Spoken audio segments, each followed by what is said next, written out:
Ընդմիջում է, ինչ ենք ուտելու։ Ես խորոված եմ ուզում։ Ես այնքան սոված եմ, որ մի ամբողջ հավի գրիլ կուտեի։ Ես գրիլ իշխան կուտեի։ Հավիդոշ գրիլի մեջ։ Ես խորովածով բրդուճ։ Գրիլ Էքսպրեսը հնարավորություն է ընձեռում նաև պատվիրել գրիլներ արտերկրից Հայաստան։ Դուք աշխատեք, իսկ մենք կրակենք համեղ ընդմիջում ձեզ համար։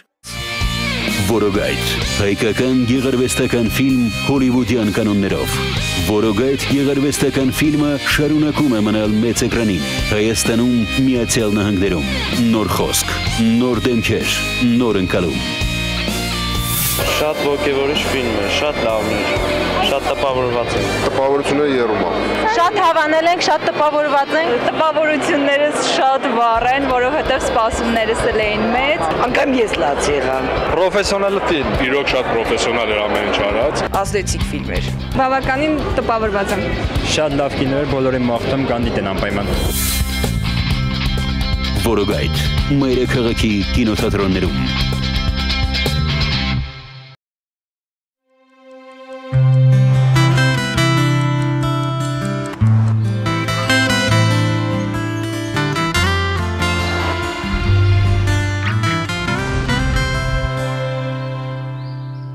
Բարի լույս մեր շատ սիրելի հեռուստադիտող։ Բարև ձեզ, սիրելիներս, տեսակ Անին ավելի շուտ բարևեց, քան թե ես։ Մենք միշտ ցելլա ենք գցում, հա, հետո ինքը միշտ Այսօր ես հաղթեցի։ Միշտ հաղթում։ Շեգ որ ապագան սկսվում է հենց այսօր ու հենց հիմա։ Իսկ առավոտը կյանքի բոլոր օրերի այն ժամանակահատվածն է, երբ հերթական անգամ տրվում է ամեն ինչ նորից սկսելու հնարավորություն։ Այո, առավոտը նոր է ծնվում, սիրելիներս, մանավանդ մենք հայերս փորձ չկուտակելու այդ հանճարեղ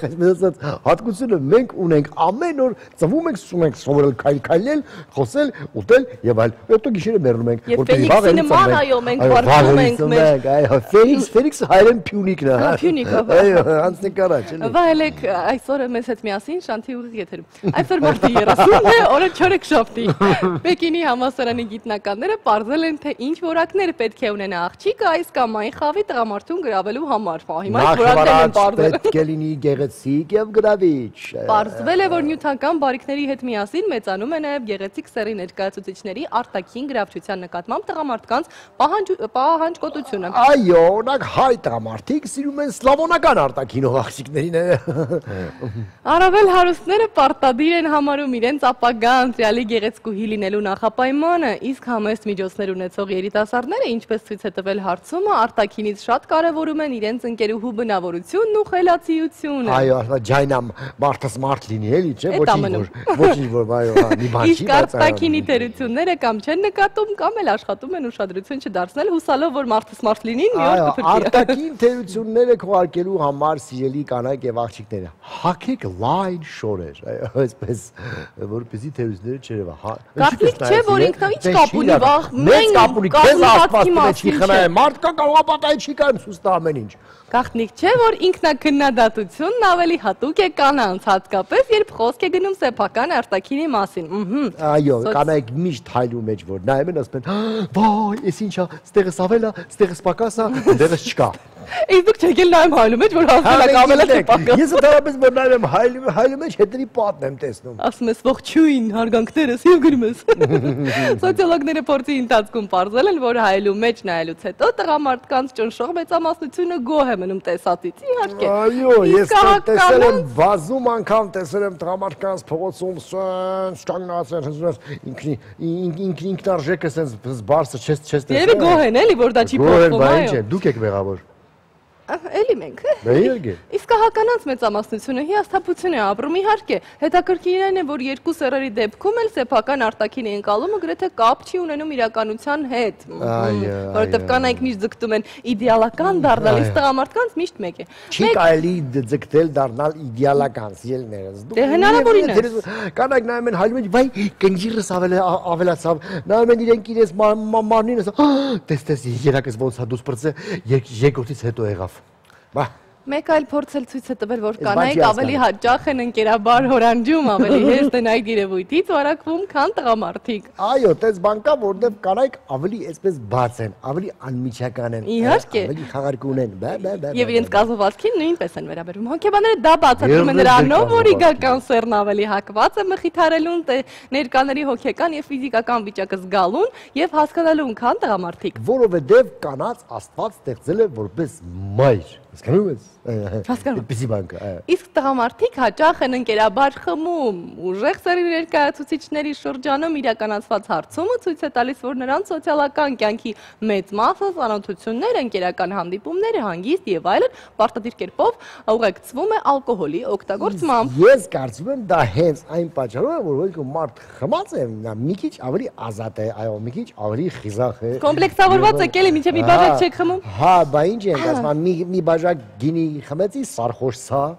Վիճակագրության համաձայն տղամարդիկ կանանցից 2 անգամով ավելի հաճախ են օգտվում խմելու առիթներից, իսկ դրանք չլինելու դեպքում անպայման ստեղծում են այդ առիթները։ Բոլոր մարդիկ տարբեր են, բայց համատեղ կյանքի համար փորձում են արտաքինով իրենց նմանին գտնել։ Դա ըստ դրա համար զույգերը նմանվում են բացած բաներ ասում։ Իսկ սկզբանե նման են էլի եղել։ Այո, չէ, խմելը շատ կարևոր է։ Այդ հարցում։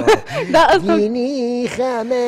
ըստ հոգեբանների զգացմունքի եւ հավանության առաջին նպաստավոր հանգամանքն է, Սերգեյ։ Ամերիկացի գիտնականները փորձել են հերքել սիրո ժամկետի վարկածը եւ ապացուցել են, որ նվազագույնը 10-ից 1 զույգի մոտ համատեղ կյանքի 20 տարուց հետո արյան մեջ դոֆամինի, այսինքն հաճույքի հորմոնի մակարդակը նույնն է, ինչ նոր սիրահարված զույգերի մոտ։ Ամերիկացի գիտնականները գալատ են արել, այո։ Գուցե։ Տղամարդիկ նաեւ երբեք չեն մոլորվում, հասել են գալաթարել։ Չէ, չեն մոլորվում, որովհետև մենք ի սկզբանե որսորդ ենք եւ այսպես ասած մենք ռազմիկներ ենք, այո, դրա համար մենք տարածքը ավելի լավ ենք տեսնում եւ ճանաչում։ Իսկ ճանապարհը կորցնելու դեպքում շատերը արագ մշակում են նոր երթուղի, իսկ ահականանց մեծամասնությունը իհարկե մեծ դժվարությամբ է մտապահում անցած ճանապարհը, որովհետև մենք ավելորդ բաների մասին չենք մտածում։ Կա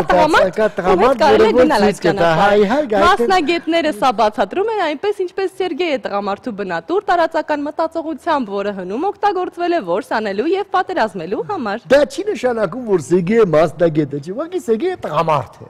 Հասկացա՞ր։ Այժմ առաջարկում ենք ընդհատել այս կարևոր լուրերը եւ վայելել լավ առաջարկում ենք, հիմա չենք ստիպում, դեպս առաջարկում ենք։ Բայց ես ստիպում եմ, ես չեմ։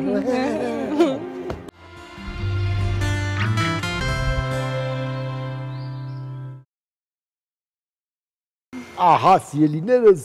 ինչպես է Stevie Wonder-ը գարունակայլում է մեր մոլորակով տարածելով ջերմություն։ Եվ գեղեցկություն, ինչ կապ ուներ Stevie Wonder-ը հայտնի չէ, ամեն տարի բնության հետ տեղի ունեցող։ Ջերմությունը տարածում, ինչի հայտնի չի։ Թե գեղեցկություն Սերգեյ, դու արդեն մի փոքր տարօրինակ ես Սերգեյ։ Ամեն տարի բնության հետ տեղի ունեցող այս շրջանի հրաշալի փոփոխությունները տոնի օգնությամբ անմոռանալի են դարձնում Իսպանիայի Կորդոբա քաղաքում։ Այնտեղ գարնան գովքը երգում են ծաղկե փառատոնի օգնությամբ, որը կոչվում է Ծաղիկների մենամարտ։ Սիրելիներս ասում են շատ սիրուն փառատոն է, շատ սիրուն տոն է։ Հուսանք մի օր մենք հնարավորություն կունենանք մասնակիցը դառնալու։ Իսպանացիների սիրած ծաղիկն ի դեպ կարմիր մեխակն է, ավելին այն ֆլամենկոյի, կիթառի, ցլամարտի եւ ռոլիկներով մարտերի հետ երկրի խորհրդանիշների շարքում է։ Մեզ մոտ ժամանակին մեխակները նույնպես շատ ընդունված են իրար նվիրել, իսկ հիմա մեռելի ծաղիկ ամառում։ Իսպանացիները մեխակը համարում են կրքոտ սիրո նշան։ Եթե որևէ գեղեցկուհի այդ երկրում կարմիր մեխակներ է ստանում, ապա դա նշանակում է, որ նվիրողի սիրտը իրեն է պատկանում։ Այո, ոչ միայն սիրտը, սաղ իրար է պատկանում։ Իսկ սպիտակ մեխակները հուշում են իմ սիրտը առայժմ ազատ է միտքը։ Զարմանալի։ Ոչ միայն սիրտը, սաղ ազատ է, ուրեմն իմանանք էլի, որ ազատ է, հա։ Զարմանալի Իսպանիայով այժմ առաջարկում ենք շրջել մոլորակի շուրջ էջի օգնությամբ։ Գնացինք սիրելիներս մոլորակի շուրջ, միշտ պտտվենք գանք։ Պտտվենք։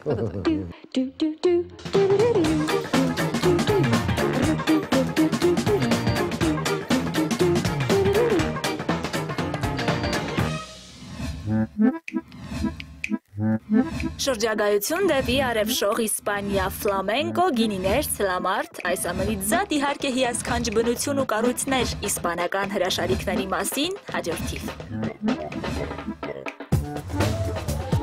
Պանթեոն, թանգարաններ, բազիլիկ եկեղեցի, գրադարան, վանք ու մենաստան, հսկայական պատմամշակութային համալիր Էլ Էսկորիալ։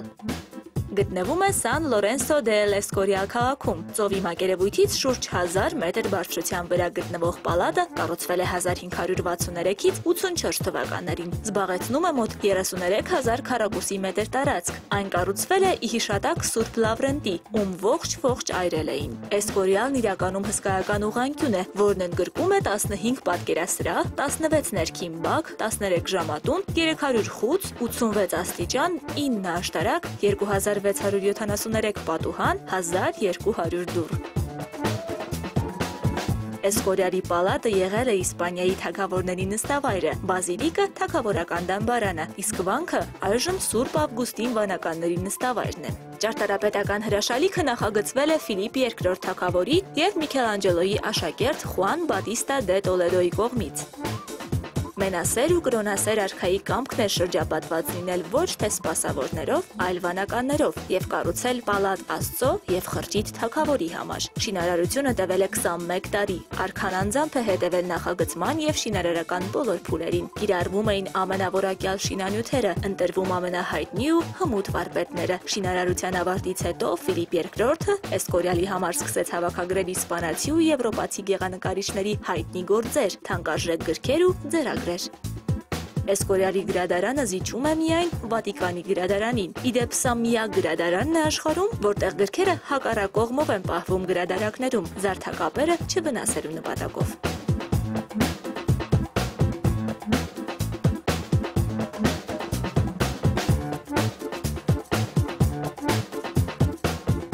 Իսպանական Կորդովայի պարծանքը, Մեսկիտա կամ Կորդովայի մզկիթ։ Հին Կորդովայի ճարտարապետության մարգարիտը միջնադարում աշխարհի երկրորդ մզկիթն էր իր մեծությամբ։ Կորդովայի իսլամադավան տիրակալ Աբդ ալ-Ռահման առաջինը երկար բանակցություններից հետո տեղի քրիստոնյաներից գնում է Սան Վիսենտ եկեղեցին, քանդում այն և 785 թվականին նրա տեղում կառուցում մզկիթ՝ ի նշան կնոջ հանդեպ տածած սիրո։ Ժամանակի ամենահիասքանչ մզկիթը հետագա գահաժառանգների օրոք ավելի է ընդլայնվում ու գեղեցկանում։ Մզկիթն այնքան մեծ է, որ այն ամբողջությամբ կարելի է տեսնել միայն մեծ բարձրությունից։ Գրանիտե կամարներ, մարմարե 850 սյուներ, բազմաթիվ զարդաքանդակներով ու նախշազարդերով աղոթասրահներ։ Ամենավեհաշուքը մեհրաբն է, աղոթքի ոտնախորշը և բյուզանդական ոսկեզոծ խճանկարներով գմբեթը։ Մեսկիտան եզակի է իր տեսակով, նաև շնորհիվ այն բանի, որ գործել է նաև որպես քրիստոնեական տաճար։ Ֆերդինանդ III թագավորը 1236 թվականին քաղաքը մավրերի ձեռքից խլելուց հետո պատվիրել է մզկիթը վերածել քրիստոնեական եկեղեցու։ Այդ պատճառով էլ Մեսկիտան անվանում են Կորդովայի մզկիթ տաճար։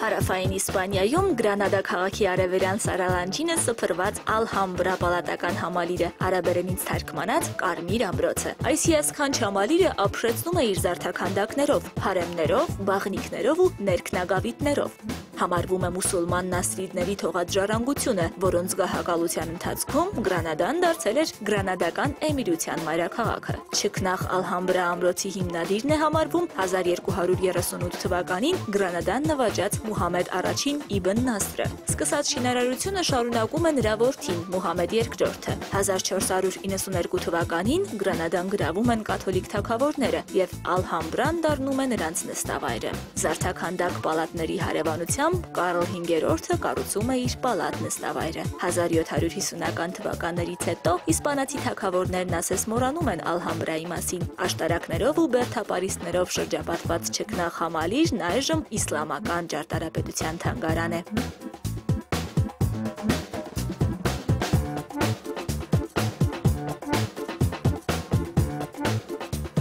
Քարե երևակայություն՝ ի հիշատակ ծովագնաց Քրիստափոր Կոլումբոսի Կոլոմարես ամրոց, իսպանական Բենալմադեն փոքրիկ քաղաքի հրաշալիքը կյանքի է կոչվել 7 տարիների ընթացքում։ 1994 թվականին ծովագնացի նավարկության 500-ամյակի առթիվ Կոլոմարես ամրոցն արդեն իսկ ավարտուն տեսքով ներկայացվեց աշխարհին։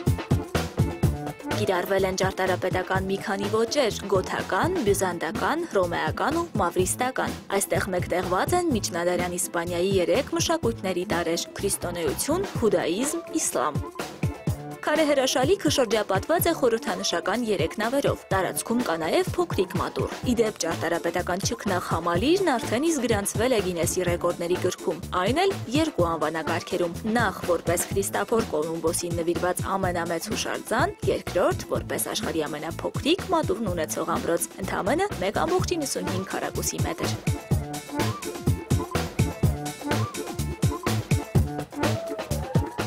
Ահա այսպիսի զարմանալի բաներ, իսկ հիմա ընդհատվենք Կոմերցիոն դատարով։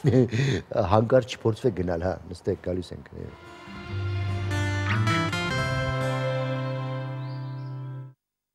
Սահուն վերադարձանք։ Եվ այժմ անցնենք լուրերին աշխարհից։ Մեծ հաճույքով։ Գիտնականներն ապացուցել են, որ մարդու աշխարհայացքը փոխպայմանավորված է նրա լեզուների իմացության հետ։ Այո, սիրելիներս, մարդ ինչքան լեզու գիտի, այնքան մարդ է, ասում Այո, մեկից ավելի լեզուների տիրապետող մարդիկ ավելի հաճախ են գտնում հեռանկարային աշխատանք, ավելի մոտիվացված են եւ ծերունական զարամախտով ավելի քիչ են տառապում։ Այո։ Հետազոտողները նշում են նաեւ, որ մի քանի լեզու իմացող մարդկանց տարբերվող աշխարհայացքը կախված է նրանից, թե ինչպես եւ ինչ իրավիճակներում է օգտագործում այդ լեզուները։ Իհարկե, բախտները բերել է փոքր երկրների բնակիչների, որովհետեւ մեծ երկրներում ապրողները գիտեն միայն իրենց մայրենի լեզուն։ Իսկ օրինակ մեր նմանները կամ շատ ու շատ ուրիշ երկրներ, որ ունեն 2-3 լեզու, բնականաբար այդտեղի ժողովուրդները գիտեն մի քանի լեզու։ Այո։ Եվ ասեմ, ու դա ինտելեկտի հետ կապված չի։ Օրինակ Վրաստանում քիսաչին բաղնիքում գիտի 6 հատ լեզու։ Պատկերացնում ես։ Կարող է բարձր ինտելեկտով Բարձր ինտելեկտուալ քիսաչի, այո, երկու եւ ավելի լեզու իմացող մարդու մոտ ավելի ազատ եւ հարուստ լեզվամտածողություն է, հետեւաբար խոսքի հետ փոխվում է նաեւ նրա աշխարհի ընկալումը։ Մեր մոնոէթնիկ երկրում մենք գիտենք ընդամենը 2 եւ 3 լեզու, բայց ես արդեն ասացի, որ երկրներ, որտեղ որ շատ ու շատ ժողովուրդներ են ապրում, մարդիկ գիտեն շատ ու շատ լեզուներ։ Եթե ուզում եք նոր լեզու սովորել, ապա առաջին հերթին ընտրեք իսպաներենը։ Ասում են այդ օտար լեզուներից ամենահեշտ սովորվող լեզուն է, չգիտեմ։ Այո, դա ցույց է տվել հարցումը։ Հեշտ կոչվող լեզուներից երկրորդ հորիզոնականը զբաղեցրել է անգլերենը, իսկ թեթև բնորոշումով երրորդ հորիզոնականում գտնվում է իտալերենը։ Բավականին բարդ լեզու է ռուսերենը։ Մենք հայերս Հայաստանում ապրող դա այնքան էլ չենք զգում, որովհետև ռուսերը մեր երկրորդ լեզուն է, բայց ուրիշի համար շատ դժվար է ասել։ Այո, մասնագետները նշում են, որ կարճ ժամանակահատվածում կարելի է կատարելապես յուրացնել շատ լեզուներ, բայց սանսկրիտից որակյալ թարգմանություն կատարելու համար պետք է մոտարապես 12 տարի սովորես, որպեսզի սանսկրիտից թարգմանես։ Ելներս, դե մենք չենք մտահոգվում նման խնդրով, որովհետև ինչի պետք է մենք սանսկրիտից որևէ բան թարգմանենք։ Սանսկրիտից շատ բան արդեն թարգմանել են ժամանակին հայերեն։ Եթե ուզում եք կարդալ իհարկե Մախաբխարատան հենց բնագրով, այո, իհարկե կարդացեք եւ սովորեք սանսկրիտ։ Չնայած որ անգլերենն ամենատարածվածն է Ամերիկայի Միացյալ Նահանգներում, այն պետական լեզու չի հանդիսանում։ Զարմանալի մի փաստ, ես գիտեի, թե անգլերենը պետական լեզու է, բայց պարզվում է ոչ, որովհետև Ամերիկայում շատ ու շատ ուրիշ ազգեր են ապրում եւ այսպես անիջանից։ Եվ այսպես այս երկրում բացարձակ չկա պետական լեզու։ Տեսա ինչ լավ մտար, ահա, այլ երկրներից վերադառնանք մեր սիրելի Հայաստանը եւ ծանոթանանք մեր հայաստանյան եղանակի տեսությանը։ Թեպետ չեմ հասկանում լեզուների հետ դա ինչ կապ ուներ, բայց ոչինչ։ Չունի, մենք վերադառնանք ծանոթանանք։ Ետնից չի որ ես եմ հասկանում։ Մարի։ Բարի միշտ Մարի։ Բարև ձեզ։ Լավ է սիրուն այսօր, չէ։ Այո, Մարին միշտ գեղեցիկ է։ Ինչ եղանակ է մեզ սպասում Մարի։ Այսօր հանրապետության տարածքը կգտնվի անտիցիկլոնի ազդեցության գոտում։ Սպասվում է մի փոքր անպամած, սակայն առանց ստեղումների եղանակ։ Բայց առավոտյան արև էր, ոնց որ հիմա էլ է արև։ Արի ջան, դա բնություն է, արև ալում է, տազեմ։ Գարունա մարտ ամիսնա նորմալ է, աղջիկ ջան, նորմալ։ Ավելի մանրամասն լսում ենք քեզ։ Սերգեյ։ Հանրապետության տարածքում այսօր եղանակը կպայմանավորվի անտիցիկլոնի ազդեցությամբ։ Սպասվում է փոփոխական անպամատություն, սակայն առանց ստեղումների եղանակ։ Իսկ օդի ջերմաստիճանն այսօր էապես չի փոխվի։ Արցախում սպասվում է անպամատություն։ Ստեփանակերտում գիշերը կլինի 2, ցերեկը մինչև 9 աստիճան տաքություն։ Սյունիքի մարզում նույնպես փոփոխական անպամատությունը կպահպանվի։ Մեղրիում գիշերը սպասվում է 5, ցերեկը 13, Կապանում գիշերը կլինի 4, ցերեկը 11, Գորիսում գիշերը 0, ցերեկը մինչև 8 աստիճան տաքություն։ աստիճանտակություն։ Վայոց ձորի մարզում սպասվում է առանց ստեղումների օր։ Ջերմուկում գիշերը կլինի 4 աստիճան ցուրտ, ցերեկը մինչև 5 աստիճան տաքություն, Եղեգնաձոր քաղաքում գիշերը 4, ցերեկը մինչև 13 աստիճան տաքություն։ Գեղարքունիքի մարզում Մարտունիում գիշերը սպասվում է 3 աստիճան ցուրտ, ցերեկը 5 աստիճան տաքություն, Գավառում գիշերը կլինի 4 աստիճան ցուրտ, ցերեկը կրկին 5 աստիճան տաքություն, Սևանում գիշերը 2 աստիճան ցուրտ, ցերեկը նույնպես 5 աստիճան տաքություն։ Կոտայքի մարզում Հրազդան քաղաքում գիշերը սպասվում է 5 աստիճան ցուրտ, ցերեկը մինչև 6 աստիճան տաքություն, Աբովյանում գիշերը 1, ցերեկը մինչև 11 աստիճան տաքություն։ Արարատյան դաշտում այսօր տեղումներ չեն սպասվում։ Արարատի մարզում Արարատ քաղաքում գիշերը կլինի 1, ցերեկը 13, Արտաշատ քաղաքում գիշերը 0, ցերեկը մինչև 13 աստիճան տաքություն։ Արմավիրի մարզում Արմավիր քաղաքում գիշերը կլինի 0, ցերեկը մինչև 12 աստիճան, Վաղաշապատում գիշերը 1, ցերեկը մինչև 13 աստիճան տաքություն։ Արագածոտնի մարզում սպասվում է առանց տեղումների օր։ Աշտարակ քաղաքում գիշերը կլինի 0, ցերեկը մինչև 12 աստիճան տաքություն, Ապարանում գիշերը 5 աստիճան ցուրտ, ցերեկը մինչև 4 աստիճան տաքություն։ Տավուշի մարզում փոփոխական անբավարարությունը կպահպանվի։ Իջևանում գիշերը կլինի 2, ցերեկը մինչև 8 աստիճան տաքություն, Դիլիջանում գիշերը 1 աստիճան ցուրտ, ցերեկը մինչև 9 աստիճան տաքություն։ Լոռու մարզում Վանաձոր քաղաքում գիշերը կգրանցվի 2 աստիճան ցուրտ, ցերեկը մինչև 6 աստիճան տաքություն, Տաշիրում գիշերը կլինի 4 աստիճան ցուրտ, ցերեկը նույնքան աստիճան տաքություն։ Շիրակի մարզում կլինի առանց տեղումների օր։ Գյումրիում գիշերը սպասվում է 4 աստիճան ցուրտ, ցերեկը մինչև 6 աստիճան տաքություն, Աշոտսկում գիշերը 7 աստիճան ցուրտ, ցերեկը մինչև 2 աստիճան տաքություն։ Մայրաքաղաքում այսօր սպասվում է առանց տեղումների օր։ Քամին հյուսիսային է 3-ից 8 մետր վարկյան արագությամբ, մթնոլորտային ճնշումը 670 մմ սնդիկիսյուն է։ Իսկ օդի հարաբերական խոնավությունն այսօր ցերեկը կլինի 50%։ Օդի ջերմաստիճանը Շենգավիթում եւ կենտրոնում գիշերը կլինի 1, ցերեկը մինչև 12 աստիճան տաքություն, Ավանում գիշերը 0, ցերեկը մինչև 9 աստիճան տաքություն։ Դե ինչ եղանակի մասին թերևս այսքանը, ձեզ բարի օր եմ մաղթում։ Շնորհակալություն Մարի, քեզ եւս մաղթում ենք հաճելի աշխատանքային չորեքշաբթի։ Շնորհակալ եմ, հաջողություն։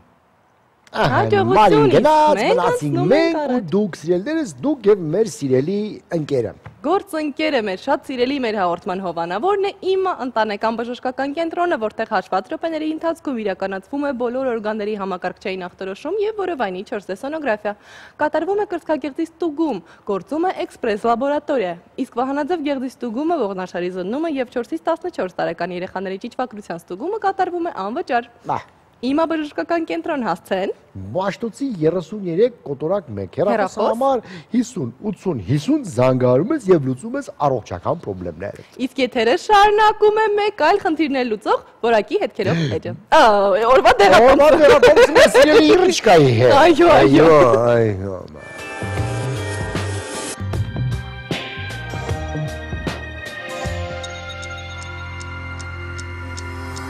Բարի լույս, վերջին շրջանում բավական անհանգստացնող են դարձել զարկերակային ճնշման տատանումները։ Ժողովուրդը այն կապում է եղանակի տատանումների հետ, իսկ իրականում ինչի հետ է այն կապված եւ ինչ է պետք անել։ Պարզենք Դելտա Կլինիկ բժշկական կենտրոնի սրտաբան Քնարիկ Արեստակյանի հետ։ Բարև ձեզ։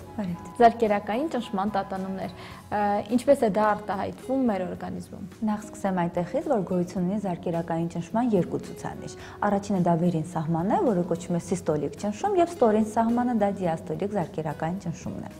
Եթե մեզ մոտ առկա է զարկերակային ճնշման բարձրացում 140-90 զարկերակային ճնշում ենք տեսնում, ապա պետք է անմիջապես մտահոգվել։ Դա համարվում է զարկերակային ճնշման առաջին փուլ։ Եթե մենք առաջնային փուլում կանխարգելիչ միջոցառումներ չենք ցուցաբերում, ապա հետագայում արդեն ունենում ենք նաև օրգանական խնդիրներ։ Քանի որ զարկերակային ճնշումը ինքնուրույն չի կարող անցնել, նրան պետք է նախ բարձել, բացահայտել որտեղից է գալիս։ Այսինքն երբ ընդամենը մեկ անգամ տատանում է լինում, դա արդեն նորմալ չէ, թե կարող է ուղղակի էմոցիաներ, սթրեսներ, եղանակ եւ այլն նպաստել, որ դա չլինի խնդիր, ուղղակի լինի բարձրացում։ Բնականաբար դուք շատ ճիշտ եք, քանի որ սթրեսային վիճակները եւս կարող են նպաստել զարկերակային ճնշման բարձրացմանը, բայց այնուամենայնիվ, եթե նկատվում է, որ զարկերակային ճնշումը արդեն մի քանի օր է, բարբերաբար անկախ ամեն ինչից, թե որտեղից է գալիս պատճառը, միգուցե մենք կարծենք, որ դա գալիս է սթրեսային վիճակից, բայց միգուցե եւ սխալվում ենք, պատճառը լինի մեկ այլ օրգան համակարգի ախտահարման ժամանակ, ինչպես օրինակ երիկամային հիվանդությունների ժամանակ, մակերիկամային հիվանդությունների ժամանակ եւս կարող են լինել զարկերակային ճնշման կտրուկ բարձրացումներ, այսինքն ամենակարևորը բացահայտել պատճառը։ Կտրուկ բարձրացում որ բարձրացումն է համարվում կամ նորմայից ինչքան բարձրացումն ենք արդեն դիտում բարձրացում։ Եթե ունենում ենք 140-90 զարկերակային ճնշում, դա արդեն համարում ենք բարձր ճնշում։ Իհարկե կարող են լինել նաև կրիզերի տեսքով, այսինքն 180 եւ ավել զարկերակային ճնշում, բայց կարծում եմ նախնական դեռ խոսենք առաջին փուլի մասին, քանի որ եթե առաջին փուլում մենք կանխենք զարկերակային ճնշման բարձրացումը, հետագայում կրիզի ֆոներ, այսինքն կրիզային բարձրացումներ չենք ունենա։ Աշուն ձմեր եւ ձմեր գարուն անցման փուլում որպես կանոն հաճախակի են ավելի դիտվում զարկերակային ճնշման տատանումները։ Եղանակն իրոք կապ ունի եւ որոնք են մյուս պատճառները։ Բնականաբար կապ ունի, ինչպես գիտենք բոլորս, սիրտանոթային գրեթե բոլոր հիվանդությունները սրանում են գարնանը եւ աշնանը, այդ իսկ պատճառով նաեւ զարկերակային ճնշումը համարվում է եւս սրտային հիվանդություն եւ ինքը եւս կարող է եղանակների փոփոխության հետ կապված լինի։ Առավել եւս եթե նախատրամադրվածություն զարկերակային ճնշման բարձրացման արդեն հիվանդի մոտ առկա է։ Ժառանգաբար փոխանցվում է։ Բնականաբար, եթե որևիցե հարազատների մոտ կա ժառանգական ֆակտոր, հիվանդի մոտ 10%-ով ավելանում է, որ իր մոտ եւս կարող է լինել զարկերակային ճնշման բարձրացում։ Չմոռանանք այն մասին, որ նաև տարիքը մեծ նշանակություն ունի, չբացառեմ նաև երեխաների մոտ եւս լինում է զարկերակային ճնշման բարձրացում, ինչպես նշեցինք, կարող է լինել հարակից որևիցե օրգան համակարգի ախտահարումների հետ կապված։ Հիմնականում որ օրգան համակարգերի ախտահարումներն են։ Հիմնականում պատճառները կարող են լինել բազմաթիվ, ինչպես նշեցի երիկամային, մագերիկամային գլխուհեղում կատարվող որևիցե էնդոկրին համակարգի հետ փոփոխությունները, ինչպես նաև կարող է որևիցե պատճառ չունենալ, նաև կարող է տարիքային լինել, չէ որ տարիքի հետ մեր անոթը կորցնում է իր էլաստիկությունը եւ վերում է արդեն զարկերակային ճնշման բարձրացման։ Որպես առաջին օգնություն ինչ անել, մենք մեր սննդակարգից հեռացնում ենք սուրճը, թեյը, սկսում ենք ավելի շատ օգտագործել հանքային ջրեր, մածուն եւ այլն։ Դրանք իրոք օգնող միջոցներ են, թե ուղղակի ժողովրդական միֆեր են։ Կարող եմ այսպես ասել, նախ եթե ունենք կայուն բարձրացում, ապա պետք է դեղորայքային, եթե իհարկե պատճառը արդեն գիտենք որտեղից է գալիս։ Իսկ եթե ունենում ենք թեթևակի բարձրացումներ 140-150-ի սահմաններում, իհարկե նման միջոցառումներ խորհուրդ է տրվում, բայց ամեն դեպքում պետք է մասնագետի դիմել հասկանալու համար որտեղից է պատճառը գալիս։ Որպես առաջին օգնություն իհարկե կարող եմ խորհուրդ տալ նույն թեյերը օգտագործել, կիտրոնահյութը օգտագործել, թանը օգտագործել, ինչպես նաև պետք է մի փոքր նաև հետևողական լինենք մեր ապրելակերպին, պետք է դինամիկային մի փոքր ակտիվ լինենք, նստակյաց կյանքին ի վերջո դադարեցնենք, ալկոհոլի օգտագործումը սահմանափակենք, ինչպես նաև քաշը նվազեցնենք, այդ ամենը բավականին արդյունավետ կարող են լինել։ Ճնշումը կարգավորող տեղահավերը այսօր հիմնականում ազատ վաճառքով են տրվում հիվանդին։ Արդյոք նմանատիպ ինքնուրույն բուժումներ նշանակել, դեղեր գնել եւ ընդունել կարելի է ու ինչ հետևանքների կարող է բերել դա։ Շատ լավ հարց տվեցիք, միանշանակ չի կարելի։ Նույնիսկ դեղատան աշխատակցից խնդրում պարզապես խորհուրդ չի կարելի վերցնել, որովհետև դեղատան աշխատակիցը ինչպես հետևողական չի լինելու հետագայի նշանակումներին, այնպես էլ պատճառը չգիտի որտեղից է գալիս զարկերակային ճնշման այդպիսի բարձրացումները։ Եվ նմանատիպ դեպքերը հաճախ են լինում, երբ հիվանդները գալիս են արդեն սխալ ուժում ստացած եւ որոշակի արդեն բարդություններով, ինչպես երիկամային խնդիրից է եղել բուժումը եւ ստացել է այնպիսի դեղորայք, որը որ հակացուցված էր երիկամային խնդիրի դեպքում, այսինքն ավելի վնասել է։ Արդյունքում ունեցել են երիկամի ավելի մեծ վնասում։ Իսկ այսպիսի դեպքերից խուսափելու համար նշեմ, որ Դելտա կլինիկում առաջնային խորհրդատվությունը անվճար է, որպեսզի խուսափեք հետագա բարդություններից, խորհրդատվության նպատակառուներ կարող եք մոտենալ Դելտա կլինիկ։ Նախապես հերթագրվելով։ Բնականաբար նախապես հերթագրվելով։ Շնորհակալություն, հետևեք ձեր առողջությանը, հետևեք մեր դեղատոմսերին, մենք քիչ անց անպայման կրկին կմիանանք։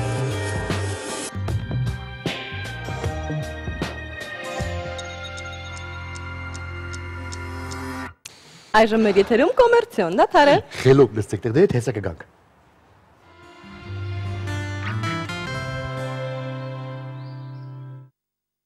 Իսկ հիմա պարզենք, թե ինչ խորամանկությունների է դիմում տնային տնտեսուհին տանը։ Այո, խորամանկությունները, որոնք օգնում են տնային տնտեսուհիներին, որպեսզի վարունգն ավելի երկար պահպանի թարմությունը, հարկավոր է այն էմալապատ կաթսայի մեջ տեղադրել եւ առանց փակարիչի դնել սառնարանի ստորին հատվածում, կամ էլ փաթաթել խոնավ սրբիչի մեջի, մինչդեռ կանաչին եւս խոնավ սրբիչի մեջ դնելով ավելի թարմ է լինում։ Իար պահպանելու համար արժի այդքան գործան։ Եթե չեք ուզում տախտակի վրա սոխի հոտ մնա, այն կտրատելուց առաջ կիտրոն քսեք վրան։ Կամ էլ դուր մարդու թոլովա։ Ձեռքերից եւս սխտորի կամ ձկան հոտը կարելի է անցկացնել կիտրոնի հյութով կամ մաղադանոսի ճյուղը ձեռքով տրորելով։ Ասում եմ յախքես ձկան հոտ կգա ձեռքերից դու մաքրի, հա։ Դից ավելի ճիշտ է, այո։ Այդպես միշտ ավելի լավ է։ Որպես ջայնամ թե մարդու չանոթ չի գալի հետո ինչ է։ Որպեսզի շոկ եղանակին եւ սառնարանի բացակայության պայմաններում կարագը չհալչի, պետք է այն փաթաթել աղաջրում թրջված անձեռոցիկի մեջ, այստեղ։ Բայց ես կարծում եմ մենք այդ շրջան արդեն անցել ենք, երբ որ մեր սառնարանները չէին աշխատում, հա։ Ինֆորմացիան հենց այդ շրջանից է եկել։ Այո, երևի է։ Ձմեռային իրերը պահելիս հիշեք, որ ցեցերը չեն սիրում տպարանի բույրը, այնպես որ ապահովության համար դրանց արանքում կարող եք թերթեր պահել։ Կամ գիրք ես դնում մեջ, այո։ Խելացի ցեցեր կլինեն։ Կարելի է նաև թութուն փշրել մեջը, կարելի է նաև պոպոքի, տերև, այո, օճար, այո, իսկ եթե ուզում եք երկար պահել սխտորն ու մի բան էլ ապահովագրել ձեր տունը չար աչքից, ապա լցրեք այն զուգագուլպայի մեջ եւ կախեք խոհանոցի ամենաաչքի ընկնող հատվածում։ Իսկ եթե ուզում եք, որ հաճարը նույնպես չցեցոտի, եթե հաճար ունեք շատ, մեջը աղ ես լցնում։ Իմացամ, զուգագուլպայի կիրառության այլ տարբերակների մասին այսօր կպատմի մեր ինչպես երբ էջը։ Առաջինը նախ եւ առաջ ծակ զուգագուլպա կարելի է հագնել ջինսի տակ, չէ՞ Անի ջան։ Ոչ։ Դե ման։ Խորհուրդ չի տրվում, ցուրտ է։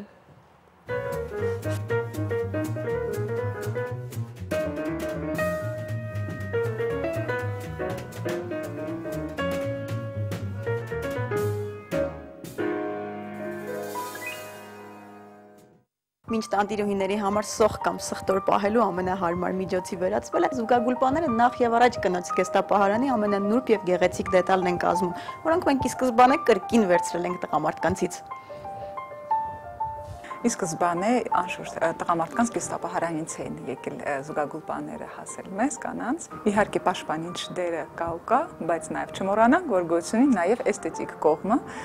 Մենք զուգագուլպաները կրում ենք եւ ընտրում ենք գրելուց այն մոդելները, որը կարծում ենք, որ առավել կգեղեցկացնեն մեզ։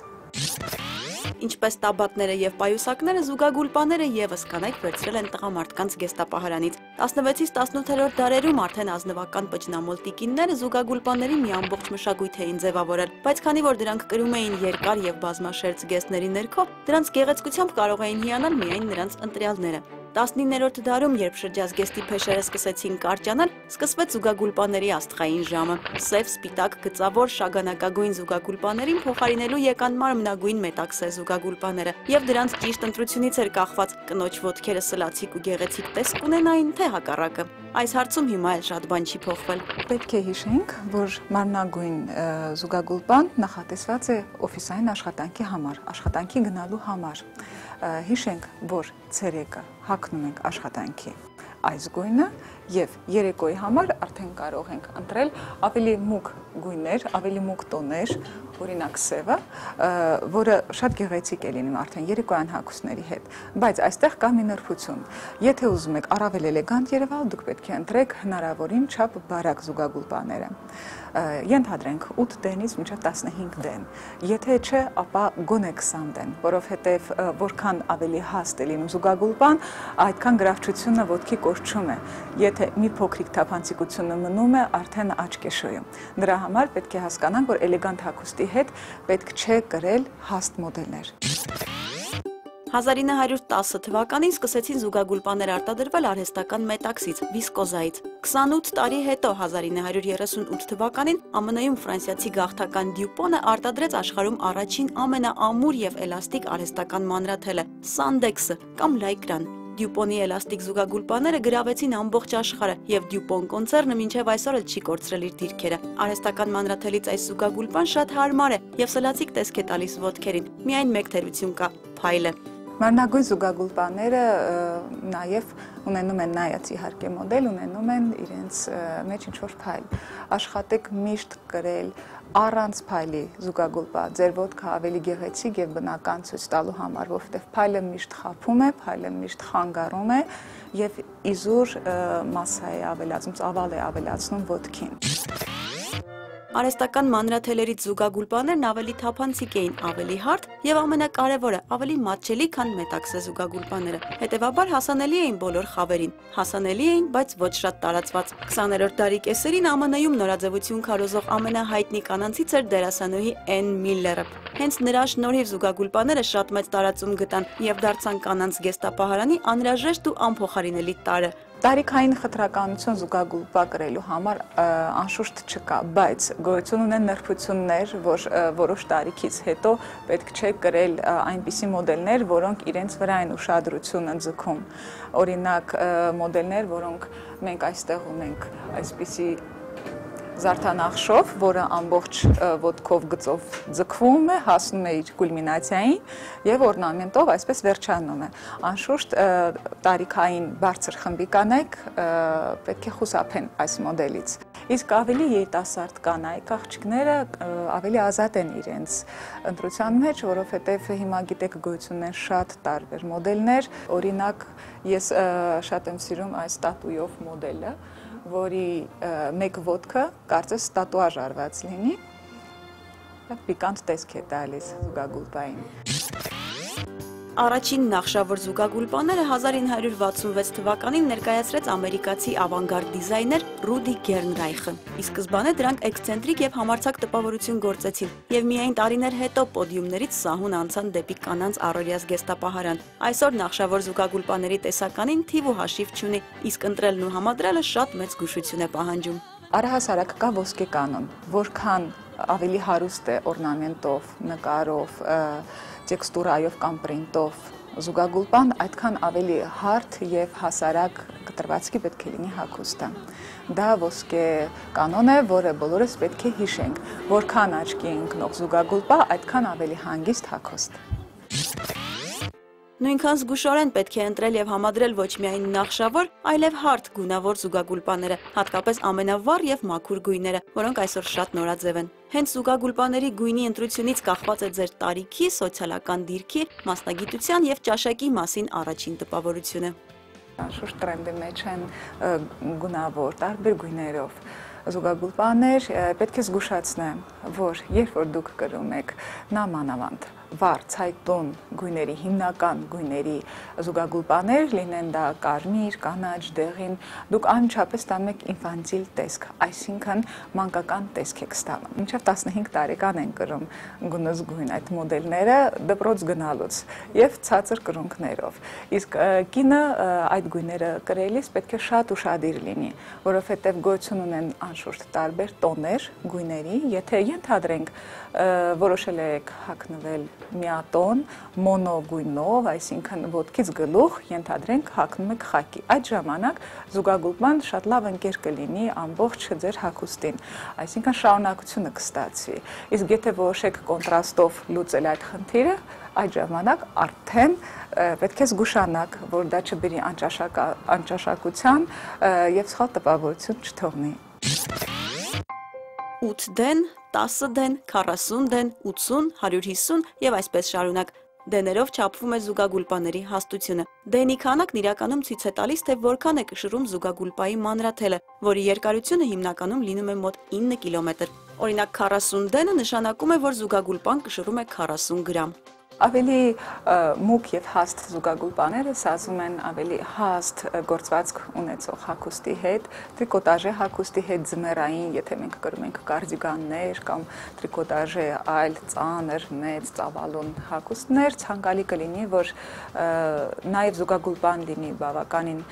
հաստ, որպեսզի չստացվի այն տպավորությունը, որ վերևը հագավ, իսկ ներքևը մոռացավ։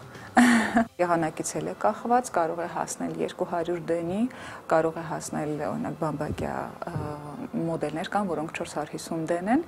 դա ըստ ոտքի կառուցվածքի պետք է արդեն նայել, հասկանալ, թե որն է ձեզ սազում, իսկ որն է ավելի խեղաթյուրում ֆորմաները։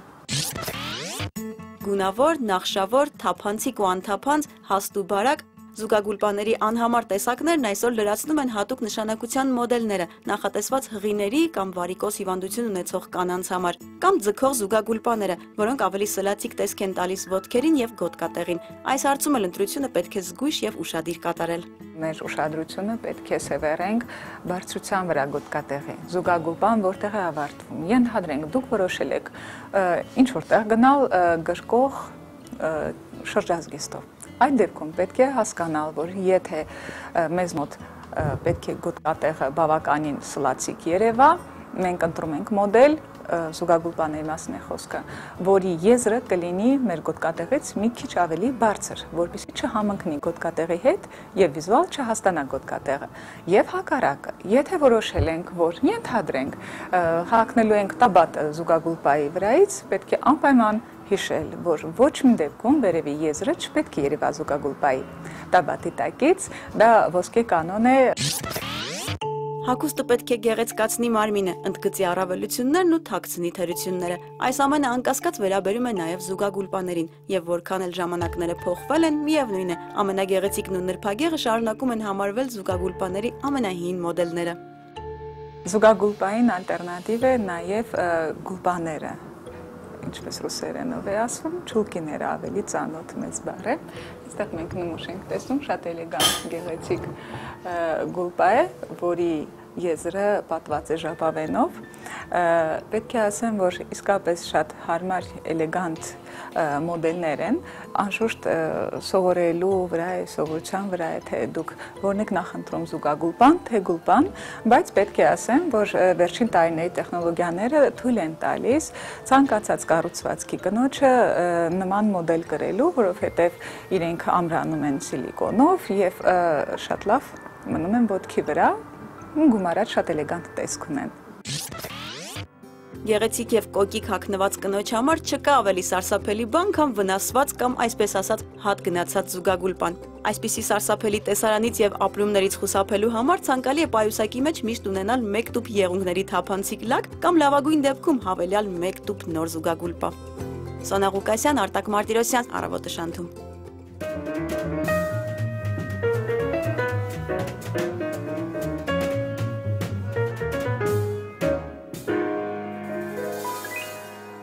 Տղամարդիկ միշտ շատ են սիրել, երբ որ կինը զուգագուլպա է հագնում։ Գիտես ինչու։ Ինչու։ Որովհետեւ հանում ես լավ, այդ չես հանում ավելի լավ։ Կոմերցիոն դաթարներից։ Այո, գովաստ է։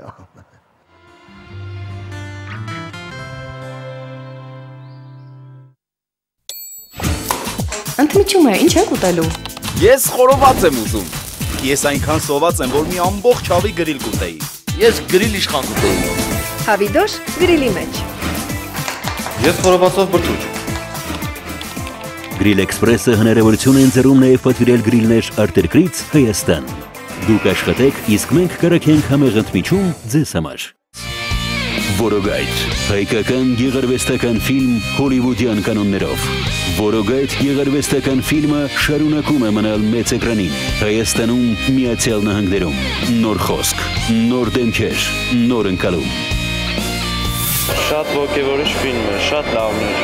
շատ տպավորված է։ Տպավորությունը երում է։ Շատ հավանել ենք, շատ տպավորված ենք։ Տպավորություններս շատ վառ են, որովհետև սպասումներս էլ էին մեծ։ Անգամ ես լաց եղամ։ Պրոֆեսիոնալ ֆիլմ։ Իրոք շատ պրոֆեսիոնալ էր ամեն ինչ արած։ Ազդեցիկ ֆիլմ էր։ Բավականին տպավորված եմ։ Շատ լավ կինո էր, բոլորին մաղթում գանդիտ են անպայման։ Որոգայթ, մայրաքաղաքի կինոթատրոններում։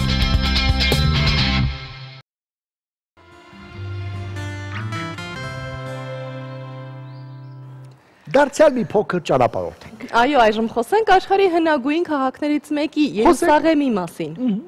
Այն մոտավորապես 4000 տարվա պատմություն ունի, իսկ առաջին վկայությունները վերաբերվում են մեր թվարկությունից առաջ 2-րդ դարին։ Դե ի տարբերություն Երևանի, այնտեղ այդ վկայությունները մնացել են սիրելիներս։ Երուսաղեմ եբրայերենից թարգմանաբար նշանակում է խաղաղության քաղաք, թեպետ աշխարհի եւ ոչ մի քաղաք չի տեսել այդ չափ ավերածություններ եւ աղետներ, որոնք մեծամասամբ տեղի են ունեցել տարբեր ուժերի կողմից Երուսաղեմին տիրելու նպատակով։ Դե քանի որ Երուսաղեմում կենտրոնացված է 3 հնագույն կրոնի, ասպես ասած, նա կենտրոնը, դրա համար իրար միս են ուտում, թե ինչ են տանելու հետները չգիտեն։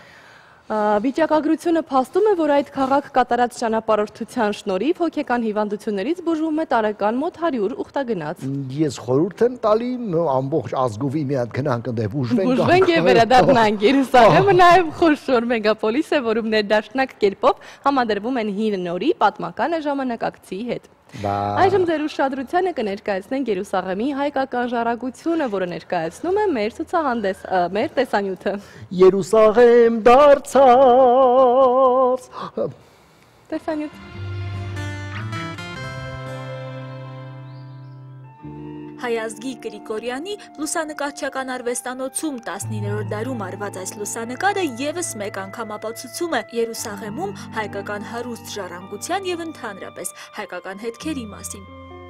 Իսկ ահա այս Սիոնյան դարպասներից մինչ օրս էլ Երուսաղեմում բացվում են հրեական եւ հայկական թաղամասերը։ Մեր եկեղեցին Երուսաղեմում ներկայություն է ունեցել դեռևս 4-րդ դարից։ Մենք այնտեղ ոչ միայն կրոնական ներկայություն ունենք, այլև այդ կրոնական ներկայությունը նաեւ մշակութային ու պատմական արժեք ունի, որովհետեւ Երուսաղեմ այցելած յուրաքանչյուր ուխտավոր ցանկություն է ունեցել եւ նպատակ է ունեցել Սրբոց Հակոբյանց վանքին եւ այնտեղ գտնվող հայկական վանքերին իբրև հիշատակ մի առարկա ընծայաբերելու։ Երուսաղեմի ռուսական եւ հայկական սրբավայրերը մեկ ցուցահանդեսում Սանկտ Պետերբուրգի աշխարհի խոշորագույն թանգարաններից մեկն ու Երևանի ճարտարապետության թանգարան ինստիտուտը միավորվել են պատմելու համար, թե ինչպես էին 1800-ականներից սկսած մարդիկ կիլոմետրեր կտրում Երուսաղեմ հասնելու համար եւ թե ինչպես հայերը հայտնվեցին Երուսաղեմում ու տասնյակ եկեղեցիներ կառուցեցին։ Խաչը որ տեսնում ես, մի անգամից ասում ես մեր հայկական խաչն է։ Ու երևի դա ճիշտ, որտեվ ես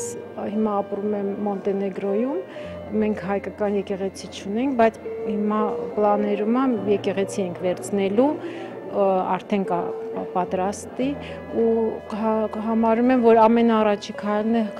խաչը դնել հայկական ու արդեն կլինի մեր եկեղեցին։ Այս նյութերը առհասարակ առաջին անգամ են ցուցադրվում հասարակության, ինչպես Հայաստանում, այնպես էլ Ռուսաստանի Դաշնությունում։ Սանկտ Պետերբուրգի հավատքի թանգարանի արխիվային նյութերն են եւ այստեղ ներկայացված ընդհանուր մի մասը մոտ 60 լուսանկար։ Շատ մեծ տպավորություն թողեց, որ Եսայի Ղարաբեդյանը, Երուսաղեմի հայ պատրիարքը, առաջին բնակիչներից մեկն է Երուսաղեմի, որը զբաղվում էր լուսանկարչությամբ։ 19-ից 20-րդ դարասկզբի աշխարհի ամենահայտնի ու անհայտ լուսանկարիչների աշխատանքները, պատմական այս հազվագյուտ նմուշները Երևանի ճարտարապետության ազգային թանգարան ինստիտուտում բաց կլինեն մինչև մայիսի 1-ը։ Նելի Մովսիսյան, Արթուր Մկրտչյան, Առավոտը Շանթում։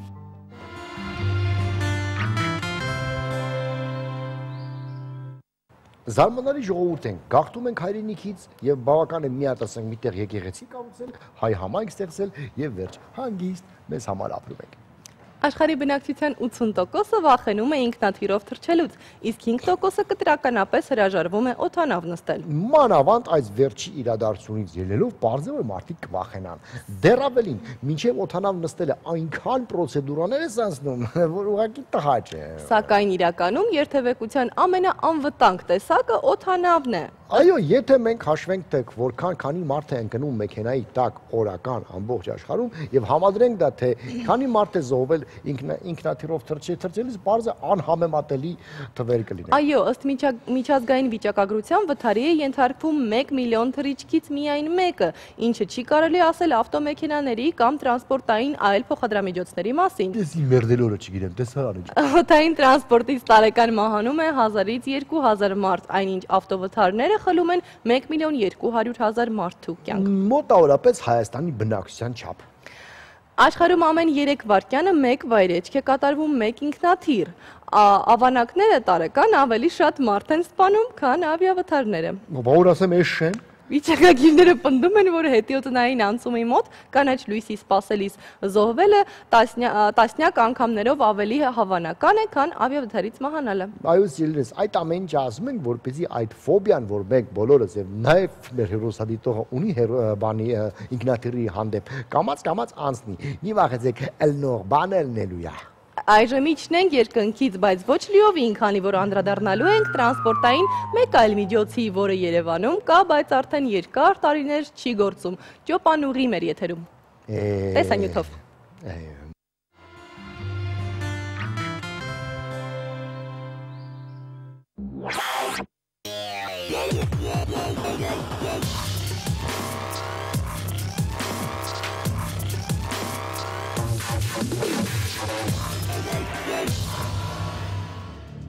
Քաղաքի կենտրոնը Նորքին միացնող Երևանի ճոպանուղին ժամանակին էկոլոգիապես մաքուր, բավական մատչելի եւ արագ տրանսպորտային միջոց էր։ 37 տարի այն աշխատում էր անխափան եւ առավելագույնը 3 րոպեում բնակիչներին կենտրոնից հասցնում էր Նորք։ Հերացու փողոցից դեպի Նորք ուղիղ տրանսպորտային կապ ապահովող Երևանի միակ ճոպանուղին շահագործման հանձնվեց 1967 թվականին։ Նախագծային եւ մոնտաժման աշխատանքներն իրականացրել են վրացի մասնագետները։ Շահագործումից անմիջապես հետո ճոպանուղին դարձավ պահանջված, հատկապես պահանջված էր 90-ականների մութ ու ձյունառատ տարիներին։ Ավելին այդ տարիներին անգամ այն չի աշխատել ընդամենը 6 ամիս։ Այսօր այդ մասին խոսում են անցյալ ժամանակով ու մեծ ափսոսանքով։ Այն ժամանակներ, ասենք, տուրիստներ շատ կային, նայելու հյուրանոցում էին գալիս։ Որպես բաց շրջիկի համար լավ էր, վերևից նայում եմ, ամբողջ քաղաքը երևում էր, տեսնում էին մարդիկ, լավ էին ես։ Շատ բալաջան, այն մութ ու խավար տարիներին 3 րոպեում հասնում էին մեր տուն։ Օրական 400-ից 500 ուղևոր, 20-ից 30%-ը անվճար հիմունքով, մյուսների համար էլ տոմսի արժեքը 100 դրամ։ Ըստ փաստաթղթերի ճոպանուղին յուրաքանչյուր տարի ենթարկվում էր տեխնիկական զննման, իսկ տեխնիկական վերջին զննումն ու վերանորոգումն իբր արվել էր 2003 թվականին։ 2004 թվականի ապրիլի 2-ին կենտրոնից Նորք բարձրացող ճոպանուղու վագոններից մեկը 15 մետր բարձրությունից ընկավ ամառանոցային փողոցի առանձնատներից մեկի բակ։ Վթարի հետևանքով վագոնում գտնվող 11 ուղևորներից 5-ը մահացան, նրանցից 2-ը Իրանի քաղաքացիներ էին, մյուս 6 ուղևորները ստացան շատ ծանր մարմնական վնասվածքներ։ Բայց դե որ չսարքեցին ընդ շուրուբներ բաներ թուլացել, փոգվեց ընկա։ Իրանց ապուտության երեսից ճիշտ ասած, նորմալ չէին նայում, տրոս ոչ թե կդրվեց, այլ ռոլիկ կար, որ փաթաթվում էր, ջարդվեց, ես բազմիցս անգամ զգուշացրել եմ նույնիսկ, որ զգուշ եղեք, կարող եք կոդրվի եւ բանը տեղ չդրիմ ներքևը, եւ կոդրվեց մարդիկ։ Դեպքի առնչությամբ 2004 թվականի սեպտեմբերից սկսված դատավորության միակ մեղադրյալը Երևանի ճոպանուղի ընկերության սեփականատեր եւ գործադիր տնօրեն Գրիգոր Ջանյանն էր, որ մեղադրվում էր 2003 թվականի վերանորոգումը անփութորեն եւ անորակ նյութերով իրականացնելու մեջ։ Արդյունքում Գրիգոր Ջանյանը 5 տարի 6 ամսվա ազատազրկման դատապարտվեց, իսկ ճոպանուղին դադարեց աշխատանքն ու այդպես մինչեւ օրս։ Գաղ կա, ասենք հիմա եթե հանկարծ մի օր լինի ճոպանուղի։ Ես կնստեմ, թե հիմա ուրիշը կնստի, ես չգիտեմ։ Երևի կարող է քանդեն հանեն ինչ որ բան, որպես ճոպանուղի էլ ինձ թվում է չի աշխատելու։ Թալանել են մեջը, բան չեն թողել։ Ստեղ մի հատ անտիկ տղա էր մնում, տեսավ ցուրտա թողեց գնաց։ Հերը ցուրտա թողեց գնաց։ Սա մեջի բաներն էլ տարել են։ Ով է այսօր սեփականատերը, ինչու կենտրոն վարչական շրջանի աղբահավաք մեքենաները շրջանցում են կենտրոնի այս հատվածը եւ ինչ վախճան է վիճակված Երևանի ճոպանուղու այս մնացորդներին։ Հարցերի պատասխանները փնտրելու ակնկալիքով դիմեցին քաղաքապետարան։ Պատասխանը սպառիչ էր, բայց ոչ գոհացուցիչ։ Տարածքը վաճառված է, սեփականատերը Հայաստանում չէ եւ իրենք իրավասու չեն ոչինչ անել։ Պնդեցին նաեւ այնտեղ ամեն տարի աղբը հավաքվում է։ Սա 2012 թվականի նկարահանում է, երբ դեռ ուրիշ հեռուստաընկերությունում էի աշխատում, համեմատենք այսօրվա հետ։ Թալանված այնքան, որքան հնարավոր է, ավերված ավելին, քան հնարավոր է։ Այսօր այստեղ աղբակույտերի միջից կարելի է գտնել հավանական ու անհավանական ամեն բան, ու այդ աղբակույտերի մեջ նույնիսկ ապրող մարդկանց հետքեր, որոնք ոչ մի ընդհանուր կապ չունեն։ Դեռ 12 տարի առաջ ամեն օր 400-ից 500 ուղևոր փոխադրող ճոպանուղու հետ։ Հիմա վախ կա, երեխաները նույնիսկ կարծում եմ չեն էլ նստի, որովհետև շատ վախեցած են։ Մարդիկ մահացան, քան հոգի մահացան։ Ժողովրդի մեջ վախ կա, էլ կարողա չնստեն։ Ես գիտեմ, որ այս ճոպանին տեր ունի։ Այս ճոպանի այս շենքը որ կա,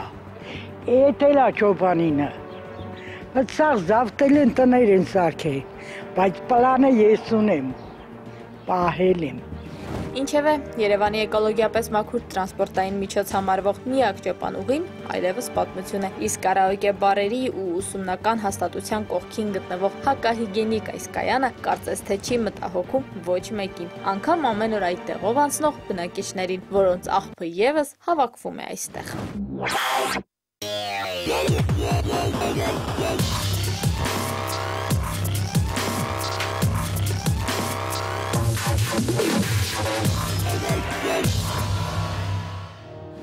Այսօր վթարից 12 տարի անց Երևանի ճոպանուղու տեսքը այսպիսին է՝ մեծ աղբանոց փոքր կենտրոնում, որտեղ բավարարվում են բոլոր բնական ու ոչ բնական կարիքները։ Իրինա Մկրտչյան, Արտակ Մարտիրոսյան, Առավոտաշանթում։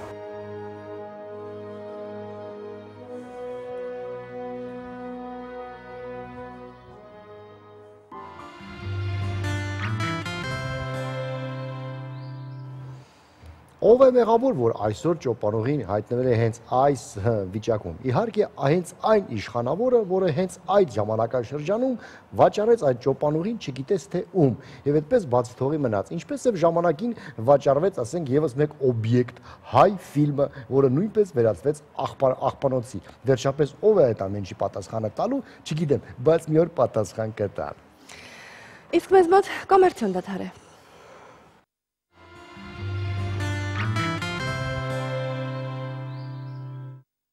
Հիշենք մեր գործընկերոջը, մեր հաղորդման հովանավորն է իմա ընտանեկան բժշկական կենտրոնը, որտեղ հաշված րոպեների ընթացքում իրականացվում է բոլոր օրգանների համակարգչային ախտորոշում եւ որովայնի 4D սոնոգրաֆիա։ Կատարվում է կրծքագեղձի ստուգում, գործում է էքսպրես լաբորատորիա, իսկ վահանաձև գեղձի ստուգումը, ողնաշարի զննումը եւ 4-ից 14 տարեկան երեխաների դիճվակրության ստուգումը կատարվում է անվճար։ Իմա բժշկական կենտրոն Հասցեն Մաշտոցի 33 կոտորակ 1 հեռախոսահամար 50 80 50 զանգահարում եք եւ լուծում եք ձեր առողջական խնդիրները։ Իսկ եթերը շարունակում է օրվա դեղատոմսն իր ժողովրդական խորհուրդներով։ Գնացինք։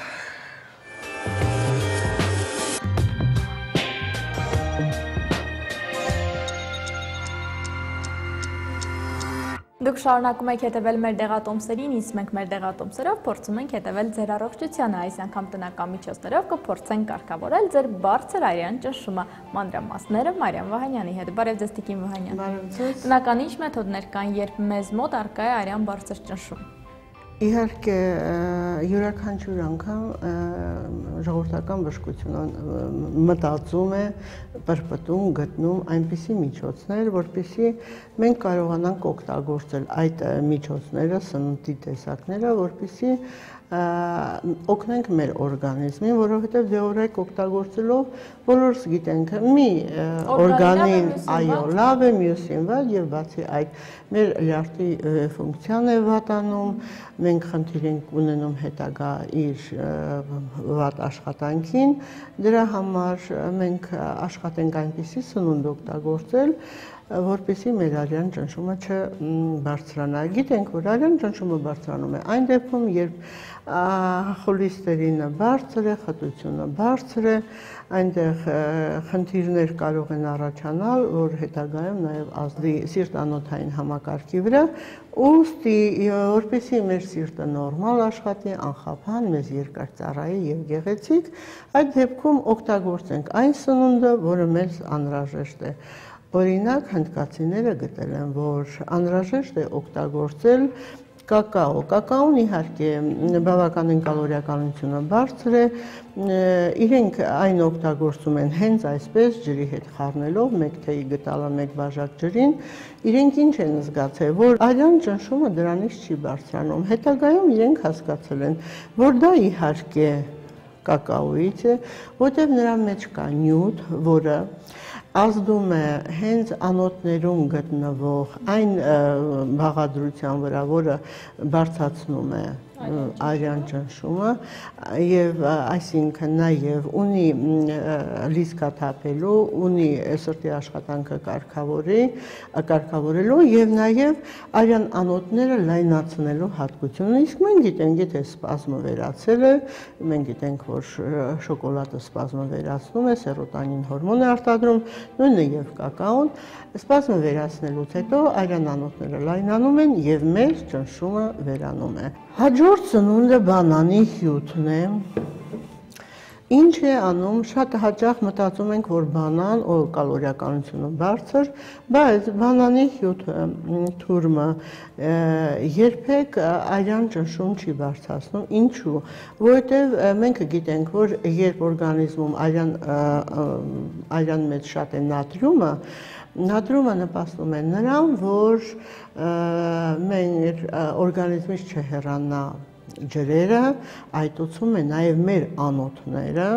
ընդ որում անոթների պատերը լայնանալով նեղանում է արյան անոթը, սեղմվում է եւ առաջացնում է արյան ճնշում։ Իսկ այստեղ հակառակ կա կալիումի բավականին հզոր պաշար։ Կալիումը բոլորս գիտենք խոլեստերինը իջեցնում է, այսինքն անոթների աշխատանքը լավացնում, արյան անոթների պատերը նորմալացնում եւ բացի այդ կալիումը բոլորը գիտեն, գրեթե բոլորը, որ ազդում է նաեւ սրտի աշխատանքի վրա եւ սրտի աշխատանքին ինչ է պետք կալիում, կալցիում։ Դրա համար միայն բանանի հյութ։ Իսկ ամենավերջում ես ուզում եմ ավելացնել կարկադեն ինքը ծաղիկներից է, վարդի թերթիկներ, որը յուրահատուկ համ ունի եւ հաճելի, կարելի ասել խմել, պարունակում է քիչ քաղցրություն եւ ինչ է անում այն նյութը, այն բաղադրությունը, որը կա արյան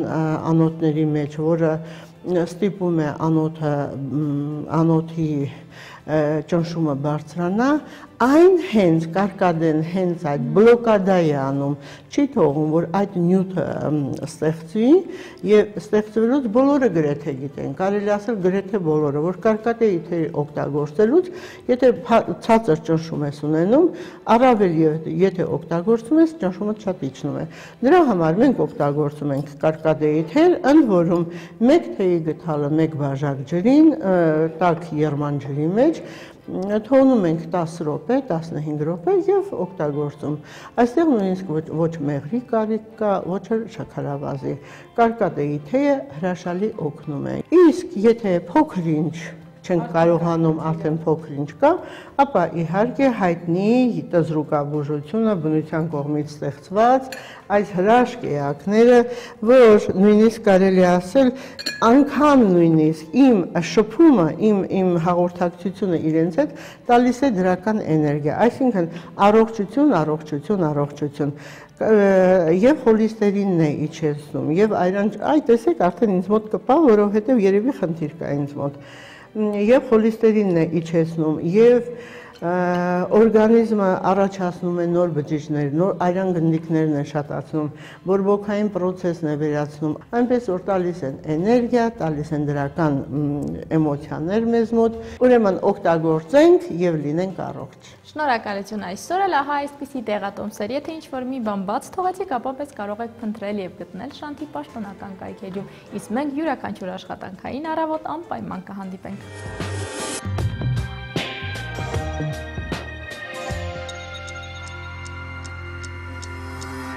Վաղուց չենք խոսել Մոնակոյի մասին։ Այո, այժմ խոսենք Վատիկանից հետո այն աշխարհի երկրորդ ամենափոքր պետությունն է 2 քառակուսի կիլոմետր տարածքով։ Լավ է, չէ՞, պուտյուրս մե հողամասի չափ է դրանց այնքան։ Մոնակոն նաև աշխարհի ամենախիտ բնակեցված երկիրն է։ Այդ երկրում տեղացիները 20% են կազմում, մնացած 80%-ը քաղաքացիությունը փոխած այլազգիներ են։ Ամեն օր Ֆրանսիայի քաղաքներից 30,000 մարդ գալիս է այդ պետություն աշխատանքի։ Մոնակոյում են տեղակայված Եվրոպայի խոշորագույն եւ ամենահայտնի խաղատները, որտեղ մուտքի իրավունք չունեն տեղաբնակները։ Գիտեք, այդ համար որ ասում են, երկրի փոքրությունը դեռ չի նշանակում, որ ասենք այդ երկիրը պետք է վատ ապրի, ասա շրջապատ լինի։ Մոնակոն աշխարհի միակ երկիրն է, որի զինվորական երգչախումբն ավելի բազմամարդ է, քան բանակը։ Դրա շարքերը համալրում են ընդամենը 100 ծառայողներ։ Մոնակոյում հանցագործություն ասվածը գրեթե անհասկանալի է եւ մոռացված երևույթ, քանի որ երկրում ոստիկանների ամենամեծ կենտրոնացվածությունն է ողջ աշխարհում, բացի այդ բոլոր փողոցները տեսահասկվում են։ 20-րդ դարի ամենանշանավոր դերասանուհիներից մեկի անունը եւս սերտորեն կապված է այդ փոքրիկ պետության հետ։ Խոսքը Մոնակոյի արքայադուստր դերասանուհի Գրեյս Քելիի մասին է, ում կներկայացնի մեր այսօրվա ֆենոմեն էջը։ Մեծ հաճույքով կտեսնենք։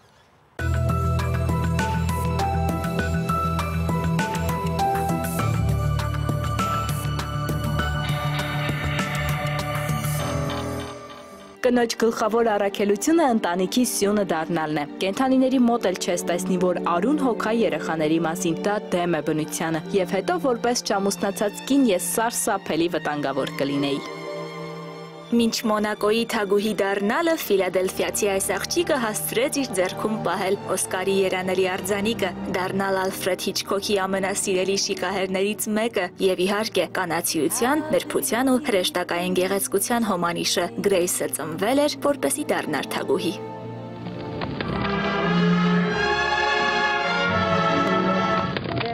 Ես երեխաներիս միշտ պատմում էի, որ իրենք երբեք չմոռանան իրենց արմատների մասին, որ հիշեն իրենց պապիկը քարտաշ է եղել, իսկ տատիկի մայրը հասարակ լվացարարուհի։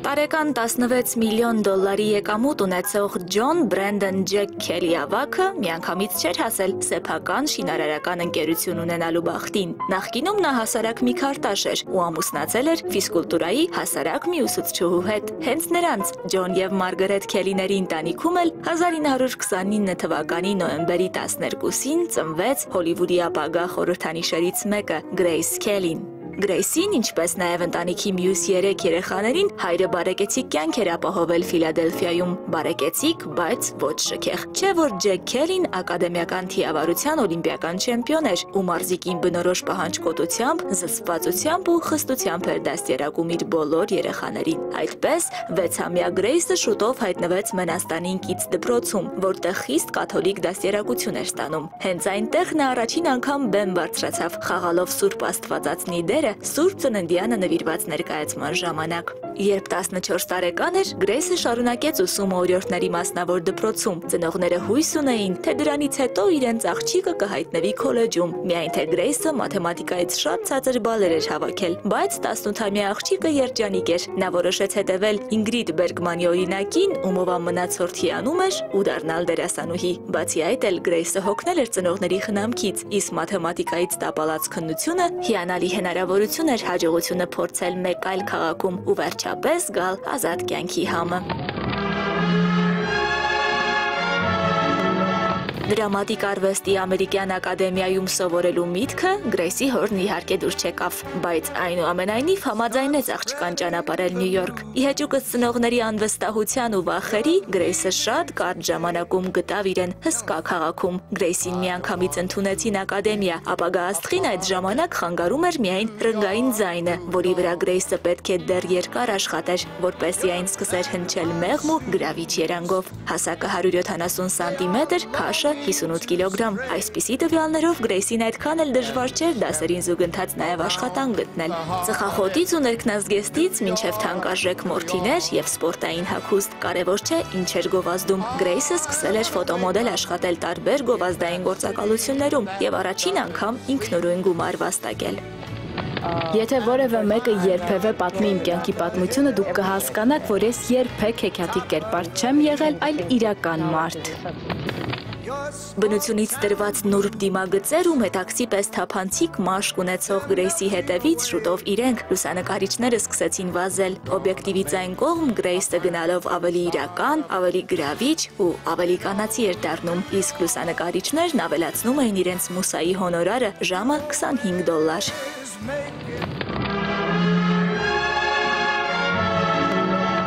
Նյույորքյան ակադեմիայում սովորող գրավիչ աղջկան շուտով դեր են առաջարկում Բրոդվեյան թատրոնում։ Դա 1949 թվականն էր, երբ Գրեյսն ընդամենը 20 տարեկան էր։ 2 տարի անց Գրեյսը ամսագրերի շապիկներից բացի հայտնվեց նաև հեռուստաէկրանին, սակայն շիկահեր գեղեցկուհուն Հոլիվուդը միանգամից չնկատեց։ 1951 թվականին Գրեյսն էպիզոդիկ դեր խաղաց 14 ժամ ֆիլմում։ Yes, I don't understand it. It's too complicated. Կինոքննադատների կողմից Գրեյսի կինոմեկնարկն աննկատ մնաց եւ աղջիկը որոշեց նվիրվել թատրոնին։ Բայց հենց այդ ֆիլմի ժամանակ էր, որ քննադատների փոխարեն Գրեյսին նկատել էր հայտնի դերասան Հարի Քուպերը։ Մի քանի ամիս անց Գրեյսը հեռագիր է ստանում Կուպերից նոր ֆիլմի առաջարկով։ Դա 1952 թվականին նկարահանված Ուղիղ կեսօրին ֆիլմն էր, որտեղ նա գլխավոր կերպարներից մեկն էր։ Ընդամենը 1 տարի անց Մոգամբո ֆիլմի համար Գրեյսին առաջադրեցին Օսկար կինոմրցանակի, որպես որպես երկրորդ պլանի լավագույն դերասանուհի։ Քելիին սակայն արձանիկն այդ անգամ բաժին չընկավ, ու միայն 1954-ին գյուղացի աղջիկը ֆիլմում մարմնավորած Ջիորջիայի կերպարի համար Գրեյսը ճանաչվեց տարվա լավագույն դերասանուհի։ Ես ուղղակի չեմ կարող հավատալ, որ Գրեյսն Օսկար է ստացել։ Իմ բոլոր 4 երեխաներից ամենակիչը ես հենց նրա հետ էի հույսերս կապում։ Տարիներ անց Գրեյսը պետք է հիշեր Օսկարի մրցանակաբաշխության օրը, որպես իր կյանքի ամենատխուր երեկո, հարազատներից ու սիրելի մարդկանցից հեռու։ Այդպես մենք նստած էինք ես ու արձանիկը, եւ այլևս ոչ ոք չկար, դա սարսափելի էր։ Կյանքում երբեք ես ինձ այդքան միայնակ չէի զգացել։ Խորամանկ աղջիկա կերպարը, որ կար Գրեյսի մասնակցությամբ գրեթե բոլոր ֆիլմերում, ոչ բոլորն էին սիրում։ Նա այնքան հասարակ է, ասես խնձորով կարկանդակ լինի։ Գրեյս Քելին բոլորին վերևից է նայում, Գրեյսը շատ է ջանում դեր կերտելիս։ Գրում էին ամերիկյան թերթերը, գրում էին, որովհետև չէին սիրում նրան, չէ որ Գրեյսը լրագրողներից հեռու էր պահում իր անձնական կյանքը, բայց Հոլիվուդը գտել էր Գրեյսին։ Մետրո Գոլդեն Մայեր կինոստուդիան 7 տարվա պայմանագիր էր կնքել նրա հետ, իսկ դա նշանակում էր 1 տարում 3 ֆիլմ։ Հենց ինքը սարսափի հայր Ալֆրեդ Հիչքոքը տեղափոխվեց այս ստուդիա, միայն որպեսզի կարողանար աշխատել իր ամենասիրելի շիկահերներից մեկի՝ Գրեյսի հետ։ Քելին իսկական մուսա էր Հիչքոքի համար։ Ռեժիսորը Գրեյսին համեմատում էր ձյան տակ թաքնված փոթորկի հետ, ում ներսում զգացմունքներն ու կրքերն իրականում այնքան շատ են։ Սպանության դեպքում հավաքեք Մ, պատուհան դեպի ներս, Ալֆրեդ Հիչքոքի լավագույն գործերը հենց Գրեյսի մասնակցությամբ այս ֆիլմերն էին։ 1956 թվականին ծնվում են Գրեյս Քելիի կինոկարիերայի վերջին 2 ֆիլմերը՝ Կարապ եւ Բարձր հասարակություն։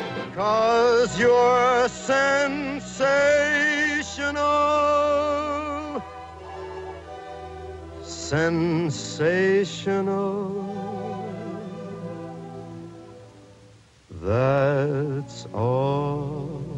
Կարապը ֆիլմում Գրեյսը խաղաց արքայադստեր կերպարը, իհարկե նա դեռ չգիտեր, որ դա իր վերջին ֆիլմն էր, ու որ հենց նույն տարում հեքիաթն իրականություն էր դառնալու ու ինքը իսկական թագուհի։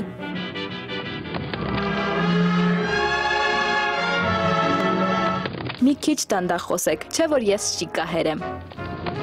Բայց շիկահեր ու հրեշտակի դեմք ունեցող Գրեյսը միայն առաջին հայացքից էր այդպիսին թվում։ Նա հաճախ էր սիրահարվում եւ քանի որ գեղեցկուհի էր, հաճախ էր իր հետևից տանում նաեւ տղամարդկանց հիացած հայացքները։ Իսկ առաջին անգամ Գրեյսով տարվեց նրա դասախոսը Դոն Ռիչարդսոնը, բայց տարիքով մեծ եւ արդեն ամուսնացած փեսային ծնողները ծանոթության հենց առաջին օրը մերժեցին։ Հետո Գրեյսի կյանքում հայտնվեց մոդելյեր Օլեգ Կասինին, ում Գրեյսի ծնողները եւս հարմար չգտան։ Հարմար չգտան նաեւ իրանց Շահ Փեհլևիին։ Գրեյսը սկզբից ընդունեց շահի ամուսնության առաջարկը, հետո հասկացավ, որ Իրանում նա դառնալու էր իր ամուսնու ոչ առաջին, ոչ էլ վերջին կինը։ Մի խոսքով կրկին չստացված փեսացու։ Գրեյսը վերադարձրեց շահի հետ ամուսնանալու իր խոստումը, բայց ոչ թանկարժեք նվերները։ 20-ամյա Քելին ադամաններով զարդարված ոսկե զարդատուփն ու ոսկե ժամացույցը թողեց իրեն ի հիշատակ պարսիկ շահի։ Կինոաստղի հաջորդ սիրեկանը պիտի դառնար իր խաղընկերը Մոգամբո ֆիլմում Կլարկ Գեյբլը։ 20 տարով Գրեյսից մեծ տղամարդն ինքը չցանկացավ բարդացնել աղջկա կյանքը ու հերթն անգամ չհասավ ամուսնության առաջարկին։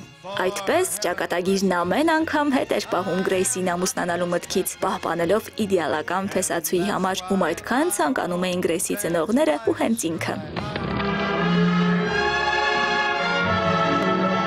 Իր էությամբ տղամարդն ալարկոտի մեկն է ու եթե բոլոր կանայք մասնագիտություն ունենային, տղամարդիկ կնստեին տանը, գարեջուր կխմեին եւ հեռուստացույց կդիտեին։ 1955 թվական 27-ամյա Գրեյսը գլխավորում էր Կաննի կինոփառատոնի հոլիվուդյան պատվիրակությունը, իսկ Մոնակոյի իշխան Ռենյե III-ի հետ նախատեսված պաշտոնական հանդիպումը պիտի դառնար ամերիկյան ամսագրերից մեկի գլխավոր ֆոտոպատմությունը։ Ասում են, երբ արքայազն Ռենյեն մտավ իր դղյակը, Գրեյսն այդ պահին միամտորեն ռևերանս էր փորձում, արքայազնին պատշաճ կերպով ողջունելու համար։ Գրեյս Քելին այդ երկնային արարածը միանգամից գերեց 33-ամյա իշխանին ու սկսվեց ամիսներ տևող ռոմանտիկ նամակագրությունը, սրամիտ, ներկայանալի եւ ի վերջո իսկական արքայազն Ռենյեն 1.5 տարի անց Սուրբ Ծննդյան օրը Գրեյսի հորական տանն էր, որպեսզի նրանցից խնդրեր իրենց դստեր ձեռքը։ Ամուսնությունից առաջ, սակայն Գրեյսին սպասվում էր տհաճ ակնկալ։ Արքայական կանոնակարգի համաձայն նա պետք է գինեկոլոգիական հետազոտություն անցներ։ Արքայազն Ռենիեն այդպիսով կիմանար՝ իր ապագա կինը կարող է մայրանալ, թե ոչ։ Բժշկական հետազոտությունը սակայն կպարզեր նաև, որ Գրեյսը վաղուց արդեն կույս չէ։ Մոնակոյի իշխանի համար այնքան կարևոր հանգամանքի վրա Ռենիեն այնուամենայնիվ աչք է փակում ու մոռանում Գրեյսի անցյալը, իսկ փոքրիկ թագավորությունը պատրաստվում է արքայական հարսանիքին։ Դա 1956 թվականի ապրիլի 19-ն էր, երբ Մոնակոյի նեղրիկ փողոցներում հավաքվել էր շուրջ 20,000 մարդ։ Իր չքնաղ մարմնի վրա Գրեյսը կրում էր իրական գլուխգործոց։ Մետաքսից կարված ու մարգարիտներով զարդարված հարսանեկան զգեստ։ Մամուլն անվանեց այդ պսակադրությունը դարի հարսանիք։ Մոնակոն գտել էր իր թագուհուն, իսկ Հոլիվուդը կորցրել նորահայտ կինոաստղի։ Ռենիե երրորդն արգելեց Գրեյսին նկարահանվել ֆիլմերում։ Նրա հրամանով Մոնակոյում թույլ չէր տրվում նաև ցուցադրել Գրեյսի մասնակցությամբ ֆիլմերը։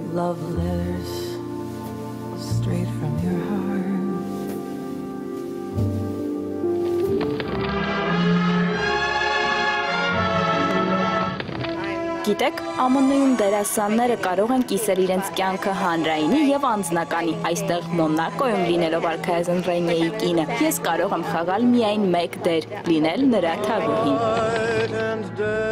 Մոնակոյի քաղաքացիները սիրով ու հիացմունքով ընդունեցին իրենց նոր թագուհուն։ Գրեյսն այն եզակի հայտնիներից էր, ում ամբողջի միջից հանգիստ կարելի էր ձեռք սեղմել ու ողջունել։ Հոլիվուդից հեռու թագուհի Գրեյսը զբաղվում էր բարեգործությամբ ու իր շքեղ զգեստներն ի ցույց դնում արդեն ոչ թե էկրանին, այլ պաշտոնական հանդիպումներին, բայց սկսվելուն պես հեքիաթն ավարտվեց։ Գրեյսը հասկացավ, որ իր ամուսինը կատարյալ չէ։ Ռենիեն բարկացկոտ էր, դրան գումարած էլ չէր սիրում զրուցել իր երիտասարդ կնոջ հետ։ Գրեյսն իրեն միայնակ էր զգում ու գնալով ավելի ու ավելի երազում դուրս պրծնել այդ ոսկե ավանդակից։ Փորձելով որևէ զբաղմունք գտնել, Գրեյսը շուտով սկսում է նկարներ ստեղծել չորացած ծաղիկներից եւ անգամ բարեգործական ցուցահանդես բացում։ Մոնակոյի իշխանը գնալով ավելի շատ էր խանդում կնոջը, կարծելով, թե իր արքայությունն ավելի շատ Գրեյսին է սիրում, քան իրեն։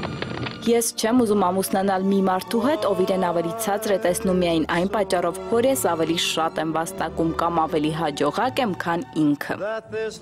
Այնուամենայնիվ, թագավորական ընտանիքը մեծացնում էր 3 երեխայի, 2 աղջկան եւ իհարկե այնքան ցանկալի թագաժառանգին։ Գրեյսը սիրում էր երեխաների հետ այցելել թատրոն ու թանգարաններ։ Նա ամբողջովին նվիրվել էր Մոնակոյին ու իր ընտանիքին, բայց անգամ թագուհին հոգնում է իր կարգավիճակից։ 40-ից հետո արդեն փոքր-ինչ գիրացած Գրեյսը սկսում է փոխել երիտասարդ սիրեկաններին։ Գրեյսը գիտեր, որ Ռենիեն էլ հավատարիմ չէ իրեն։ Նա երազում էր վերադառնալ նախկին հոլիվուդյան առօրյային, պլանավորում էր անգամ Մոնակոյում ստեղծել սեփական դրամատիկ թատրոնը։ Սակայն 1982 թվականի սեպտեմբերյան մի առավոտ խախտեց Գրեյսի բոլոր պլանները։ Մոնակոյի թագուհին դստեր հետ կարճատև զբոսանքի էր դուրս եկել թագավորական մեքենայով, իսկ 10 րոպե անց տեղի ունեցած ավտովթարը պիտի խլեր Գրեյսի կյանքն ընդամենը 53 տարեկանում։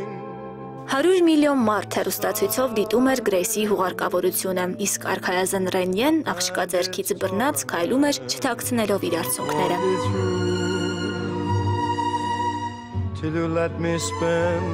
Գրեյսի մահվանից հետո Ռենիե երրորդն ապրեց եւս 20 տարի ու մահացավ 2005 թվականին։ Այդ տարի կլրանար Գրեյսի 85, իսկ նրանց հեքիաթային, բայց ոչ իդեալական ամուսնության 58 տարին։ Նա իրական արքայադուստր էր ծնված օրվանից։ Սպիտակ ձեռնոցներին ավելացրեք մարգարտեական ջողեր, ոճի աներևակայելի զգացողություն ու կստացվի նա թափանցիկ գեղեցկուհին, իսկ ադամանդազարդ թագը նա գրում էր այնպես, ասես իսկապես ծնվել էր թագուհու կյանքի համար։ 1930-ականներին Հերմես նորաձևության տունը սկսեց թողարկել կանացի պայուսակներ, որոնք անվանվեցին Քելի՝ ի պատիվ Գրեյսի, իսկ 2001 թվականին Vogue ամսագիրը 100 ամենաէլեգանտ կանանց շարքում հենց Գրեյսին դասեց առաջինը։ Ընդամենը 11 ֆիլմով նա մտավ համաշխարհային կինոյի պատմության մեջ եւ կինոարվեստի ամերիկյան ինստիտուտի 25 հռչակավոր դերասանուհիների շարքը։ Կանայք ինձ միշտ որպես մրցակից են տեսել, եւ դա ինձ քիչ ցավ չի պատճառել։ Հոլիվուդի գեղեցկուհու եւ Մոնակոյի թագուհու մահվան 25-րդ տարելիցին այդ փոքրիկ երկրի կառավարությունը սկսեց 2 եվրոյանոց մետաղադրամներ թողարկել, իսկ դրանց վրա պատկերված էր Գրեյսը իր նրբագեղ սանրվածքով ու անդավաճան մարգարտեական ջողերով։ Նելի Մովսիսյան, Սնեժան Աչալյան, Առավոտը շանթում։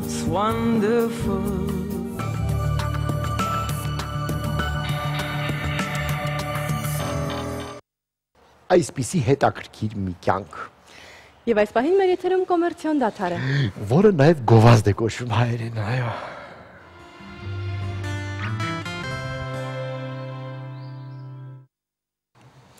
Իսկ հիմա խոսեմ մի փոքր Հռոմի մասին։ Հռոմը իհարկե մեր քաղաքից ավելի երիտասարդ է, բայց աշխարհում ընդունված է որպես հավերժական քաղաք։ Այո, Հռոմն իր 2 միլիոնանոց բնակչությամբ եղել է Եվրոպայի ամենամեծ քաղաքը մինչև 19-րդ դարը, հետո արդեն այդ տիտղոսը խլել է Լոնդոնը։ Ինչպես ասում են, բոլոր ճանապարհները տանում են Հռոմ, այդ բառի մեջ կա նաև ճշմարտություն։ Այո, ինչպես շֆրած պատմության մեջ, այսպես թե այնպես Հռոմը կա։ Աշխարհի առաջին առևտրային կենտրոնը կառուցվել է Հռոմում Տրայանոս կայսեր կողմից։ Այն ունեցել է ավելի քան 150 վաճառակետ, որոնցում առաջարկում էին ամեն ինչ սննդից մինչև հագուստ։ Օձը հռոմեական զարդերի վրա ամենից հաճախ հանդիպող նախշն է։ Հռոմը վառեց ժամանակին Ներոնը, այո, եւ մինչև հիմա նա աշխարհում համարում է ամենաապուժ ղեկավարներից մեկը։ Հնում այս խորհրդանիշը, այսինքն օձը, հաջողակ են համարել։ Հռոմեացիները հավատում էին, որ զանգերի ղողանջը հեշտացնում է ծննդաբերությունը։ Այդ դրա մեջ կա ինչ-որ ճշմարտություն, որովհետև այդ ղողանջը դրական լիցքեր է հաղորդում ծննդկանին։ Բու տեսնելը անհաջողություն է բերում, իսկ մեղուները հաջողություն։ Մեղուները հաջողություն, այո, այո։ Կոլիզիումն ունեցել է արևից պաշտպանող շարժական արագաստ, 12 տարի շարունակ կառուցած այս շինության գլխավոր յուրահատկությունը նրանում էր, որ ընդամենը 3 րոպեում 70,000 հոգի կարող էին մտնել այնտեղ շատ արագ եւ առանց քաշքշոցի։ Ադրիանոս կայսեր օրոք Հռոմի հյուսիսային սահմանի ողջ երկայնքով կառուցվել է պաշտպանական պատ, կայսրության հողերը բարբարոսներից ներխուժումից պաշտպանելու նպատակով։ Բայց ինչպես տեսնում եք, բարբարոսները 453 թվին այսպես թե այնպես մտան, քանդեցին ու ինչպես տեսնում եք, մինչև հիմա ասես կրակի մեջ ենք։ Հռոմը միակ քաղաքն է աշխարհում, որն իր մեջ ընդգրկում է ինքնիշխան պետություն, Վատիկանը, որի մասին այժմ կպատմի մոլորակի շուրջ էջը։ Գնացինք հիմա էլ Վատիկան տնանքի իշկա, ես որ նստած, ինքնաթիռի մեջ։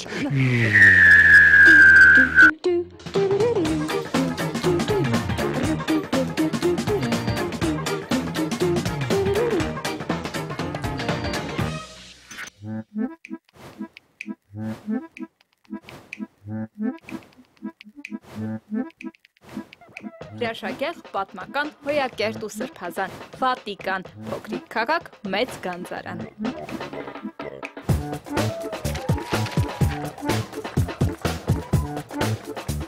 Հռոմի զարդը աշխարհի խոշորագույն թանգարանային համալիրը, Հռոմի պապի նստավայրը, Վատիկան, 800 բնակիչ եւ ընդամենը 44 հեկտար տարածք ունեցող ամենափոքրիկ քաղաք-պետությունն աշխարհում, որը հայտնի է որպես կաթոլիկ եկեղեցու միջազգային կենտրոն։ Գտնվում է Հռոմի արևմտյան մասում, Մոնտե Վատիկանո բլրի վրա։ Պետության կարգավիճակը ստացել է 1929 թվականին։ Պապին են ենթարկվում Վատիկանի բոլոր հաստատությունները, որոնց ղեկավարները նրա կողմից նշանակված կարդինալներն են։ Թանգարանային քաղաք-պետությունը ՅՈՒՆԵՍԿՕ-ի կողմից ճանաչվել է որպես համաշխարհային ժառանգության պատմամշակութային նմուշ։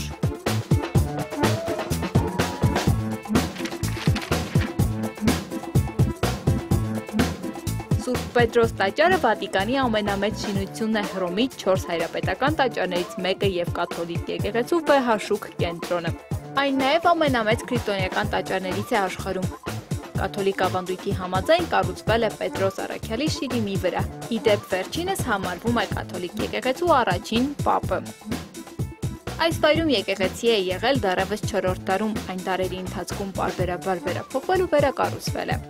Ներկայիս տաճարի շինարարությունը տևել է շուրջ 120 տարի, 1506-ից 1626 թվականներին։ Տաճարի ընդհանուր բարձրությունը 136 մետր է։ Տաճարում կան արվեստի գլուխգործոց սրբապատկերներ եւ քանդակներ, որոնցից թերևս ամենահայտնին Միքելանջելոյի ողջ Պար Քրիստոս կամ Պիետա կոչվող մարմարակերտ քանդակն է։ Իդեպ Սուրբ Պետրոսի տաճարի հյուսիսային պատի խորշում տեղադրված է Սուրբ Գրիգոր Լուսավորչի արձանը։ Պիո Կլեմենտինի թանգարան, Ռապայելի սենյակներ, եգիպտական ցուցասրահ, քարտեզների պատկերասրահ, ռոտոնդա, Վատիկանի թանգարանային համալիրն իր 22 առանձին հավաքածու ցուցասրահներով ապշեցնում է աշխարհին իր գեղեցկությամբ ու շքեղությամբ։ Թանգարանները հիմնադրել է Հուլիոս II Հռոմի պապը 16-րդ դարի սկզբին։ ապա դարեր շարունակ կաթոլիկ եկեղեցու կողմից համալրվել ու հարստացվել են թանգարանային հավաքածուները։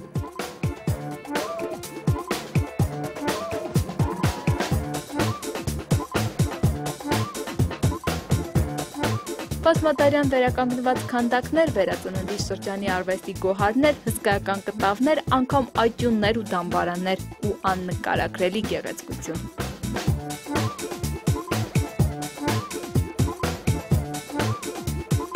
Վատիկանի թանգարաններ են այցելում տարեկան շուրջ 6 միլիոն զբոսաշրջիկ։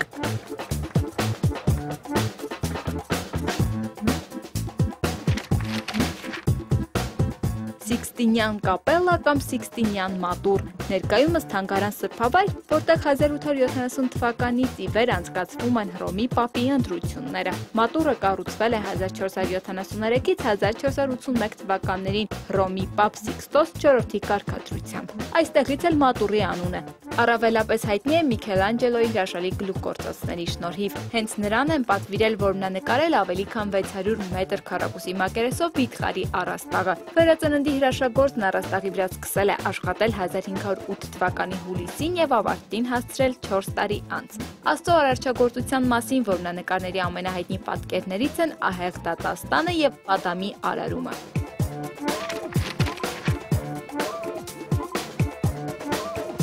Ահա այսպիսի հոգևոր քաղաք պետություն։